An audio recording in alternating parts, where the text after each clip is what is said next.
administração do tempo e qualidade de vida. Eu vou, daqui a pouco, falar um pouco por que a gente associa esses dois assuntos num canto só, né? A gente, de partida, a gente não vê desconexão, aliás, a gente vê total conexão, e por isso que a gente coloca, sempre quando fala de administração do tempo, a gente sempre acrescenta aí qualidade de vida à boa gestão do tempo, né?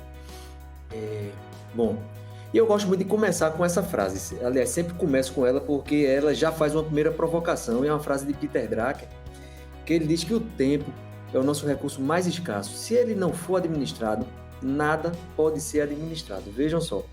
Aí, se a gente observar o que isso significa, para tudo que a gente faz, qualquer que seja a atividade, a gente precisa de tempo. Não tem uma atividade que a gente se ocupe que a gente exclua o tempo da realização dessa atividade, né? Então, ele é o recurso mais escasso, mas que está inserido em todas as atividades que a gente exerce. E se a gente não consegue administrar esse recurso, como é que a gente vai conseguir dar conta de tudo que a gente tem que fazer, né? Então, é uma provocação muito, muito interessante, porque muitas vezes... aliás, uma coisa interessante também nessa provocação, é que o tempo, ele é o bode expiatório, muitas vezes, para justificar o fato de a gente não conseguir dar conta das nossas atividades. Às vezes a gente não consegue dar conta porque a gente não é organizado o suficiente. Às vezes a gente não consegue dar conta porque não consegue delegar adequadamente para a nossa equipe. Às vezes a gente não consegue dar conta porque vai empurrando para frente um bocado de demanda e de repente vira tudo urgência lá mais adiante. Às vezes a gente não consegue dar conta porque perde tempo, gastando muito tempo nas redes sociais, descansando a cabeça, que é muito importante, mas a dosagem disso acaba sendo exacerbada quando aperta o tempo em outras questões. Por uma série de outras situações aqui, se eu for abrir a caixinha das dificuldades individuais. Mas aí é mais fácil a gente dizer e falar, eu não tenho tempo, o tempo está muito escasso, muito curto, né? Eu não estou conseguindo dar conta porque é muita coisa para fazer em pouco tempo. E aí o tempo é o responsável pelo problema da gente, né? E se a gente observar, é mais fácil encontrar esse bode expiatório, esse, entre aspas, culpado, e o coitado do tempo, ele acaba sendo responsabilizado por isso. E aí uma responsabilidade que é atribuída a todos nós, se não a maioria de nós, né? Para quem é liderança, tem um fator ainda que se sobressai, né? Além de administrar o seu próprio tempo, você tem que muitas vezes administrar o tempo do outro, controlar o tempo, controlar o prazo, enfim, tem uma criticidade ainda um pouco maior. E essa reflexão, eu sei que grande parte do grupo que está assistindo é gestor, e a gente é gestor de resultado, a gente é gestor de pessoas, a gente é gestor de processo, e tudo isso, o tempo, ele é fator crítico de sucesso para o resultado, para os processos e para as pessoas fazerem o que precisa ser feito no prazo que é definido, né? Então, isso que Samuel coloca, de fato, é muito forte e muito importante, porque às vezes até o tempo do outro, a dificuldade do tempo do outro pode impactar na gestão do nosso tempo, né? E aí a gente precisa apertar o outro, a gente precisa manter-se alinhado. E às vezes a dificuldade, o dia a dia é tão corrido na dinâmica do nosso trabalho, que às vezes a gente não fala, não conversa, e vai apostando na possibilidade que vai dar tudo certo. E aí, de repente, a gente não consegue receber a informação em tempo hábil, e aí atrapalha tudo, embola o meio de campo, e quando vê, o fulaninho do lado não conseguiu dar conta, por consequência, eu não consegui dar conta, e eu vou ser cobrado lá pelo tempo que eu tinha, pelo prazo que eu tinha combinado, né? Então, é muito importante, aí já falando da gestão e da gestão do tempo e da gestão empresarial de um modo geral, a importância de a gente manter-se alinhado com as pessoas, não somente em relação ao tempo, como também, desculpa, não somente em relação à entrega do que precisa ser entregue, como também ao prazo que precisa ser entregue às atividades. E uma vez acordado, a tendência, acordado e alinhado, a tendência é que a gente passe a se comprometer mais e se corresponsabilizar com o tempo alheio, né? Então, é muito importante essa reflexão aí no mundo da gente, do dia a dia da FGH e das outras empresas, se porventura tiver gente que não seja da FGH aqui na sala. Bom, uma outra coisa importante, o tempo ele não é características sobre o tempo ele não é renovável. Isso significa que se a gente precisar fazer uma determinada tarefa, refazer uma determinada tarefa, a gente vai conseguir refazer da forma como foi solicitado, da forma como foi pensado, da forma como foi demandado. Mas esse refazimento não vai ser no primeiro tempo, vai ser no novo tempo. A gente não pode renovar, a gente não pode atrasar o relógio para voltar ao tempo, né? Uma outra coisa é que ele é impossível de comprar, de vender ou de estocar. E eu digo muito que se, aliás, isso fosse possível, talvez o tempo iria ser o artigo mais caro que a gente iria encontrar na prateleira no mundo, né? Porque exatamente pela importância que ele tem para todas as atividades que a gente executa, para todas as atividades que a gente exerce. E ele é de uso obrigatório, né? Não tem aquela escolha de dizer, não vou querer usar meu tempo não. É uso obrigatório. A questão é como a gente faz o uso dele. Uns tiram melhor proveito, outros não tiram tão bom proveito como deveria, né?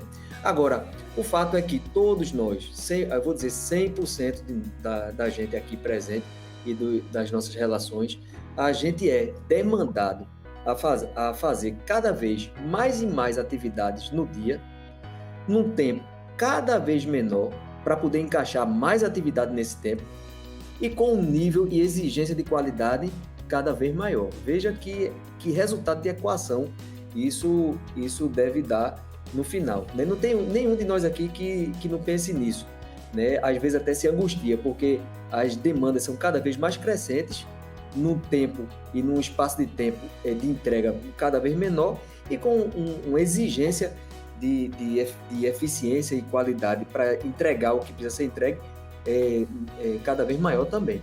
Agora, tudo isso em 24 horas. Nem uma hora mais, nem uma hora menos.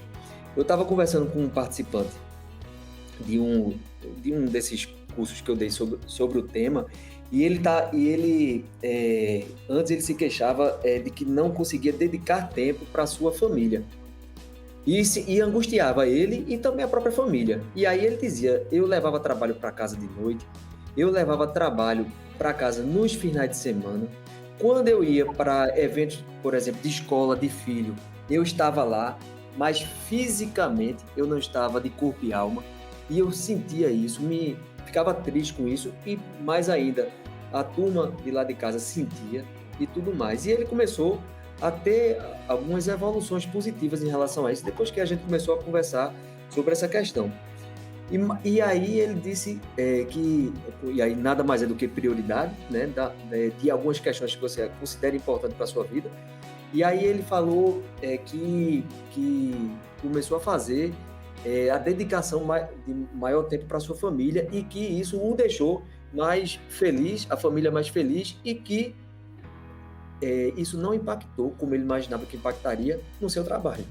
Ou seja, ele tinha a falsa pretensão, a falsa expectativa de que, o falso sentimento, aliás, de que se ele diminuísse essa carga, entre aspas, operacional, dedicada ao trabalho, ele ia ser mais incompetente lá e ia ficar angustiado dentro de casa. E foi o contrário. Por quê? Porque ele começou a se organizar melhor dentro da empresa, né? E aí ele, num determinado momento, ele fez, eu fracionei as minhas 24 horas. Para a gente ver, veja, pessoal, ele disse assim, eu preciso dormir pelo menos 7 horas por dia. Eu trabalho pelo menos 8 horas por dia. E como eu trabalho distante do meu trabalho, da empresa, eu preciso pelo menos de 2 horas de deslocamento para ir e para voltar. Se a gente fizer essa conta, a gente está falando de 17 horas despendidas para descanso, para trabalho e para deslocamento. Restando 7 horas para dedicação à família, para entretenimento, para esparecimento da sua própria cabeça, para descansar, para assistir filme, para fazer feira, para levar menino para a escola, para levar carro para consertar, para a vida, 7 horas por dia. Isso se conseguir realmente trabalhar as 8 horas, se conseguir realmente dormir as 8 horas e se não tiver um congestionamento maior que atrapalhe um pouco mais o deslocamento, né? Então veja que recurso é esse que a gente está falando, chamado tempo, né? E aí, por que a gente associa, né? Eu costumo associar a questão do tempo à qualidade de vida. Já está intrínseco, né? Aí, subentendido a minha fala e a importância disso. Mas, tentando traduzir aqui nessa apresentação, quando a gente se ressente da administração do tempo, ou seja, quando a gente tem dificuldade de administração do tempo, o sintoma que isso vai acontecer na prática é isso aqui, né? A gente vai não entregar as atividades no prazo, a gente vai esquecer compromissos, a gente vai deixar de realizar o que ficou combinado. E aí, naturalmente, quando isso começa a acontecer, fecha-se esse ciclo vicioso aí, de que a gente vai aumentar a dificuldade com a nossa administração do tempo. E quando esse ciclo vicioso começa a se tornar uma rotina, uma bola de neve, a sensação da gente é essa daqui. A gente começa a estar... Não tem como, veja, a não ser que a pessoa tenha alguma dificuldade aí de outra natureza, mas nas condições normais, a pessoa que não consegue dar conta de tudo, começa a ser percebido essa imagem de que não dá conta de tudo, começa a ser cobrado mais ainda, começa a apertar o cerco dessa pessoa. A pessoa vai viver angustiada, não tem como. Vai ter momentos de estresse cada vez mais frequentes no seu dia a dia. E se isso acontece, vai ser impactado diretamente a sua produtividade. A sua produtividade ela vai estar em jogo nessa questão aí, e aí a autoestima bate completamente nessa questão aí aumenta esse ciclo vicioso, né? A gente não consegue ser mais produtivo, a gente entra numa linha que não se vê mais com condições, quando chega numa situação extrema. Aí eu vou voltar para aquela minha fala inicial, 8 horas por dia trabalhando, 44 horas por semana, não sei quantas horas por mês, por ano, pela vida. A qualidade de vida da pessoa está completamente impactada, não tem para onde correr, né? Então, por isso que a administração do tempo e qualidade de vida, para a gente, ela é uma coisa que é indissociável, ela não pode se desconectar.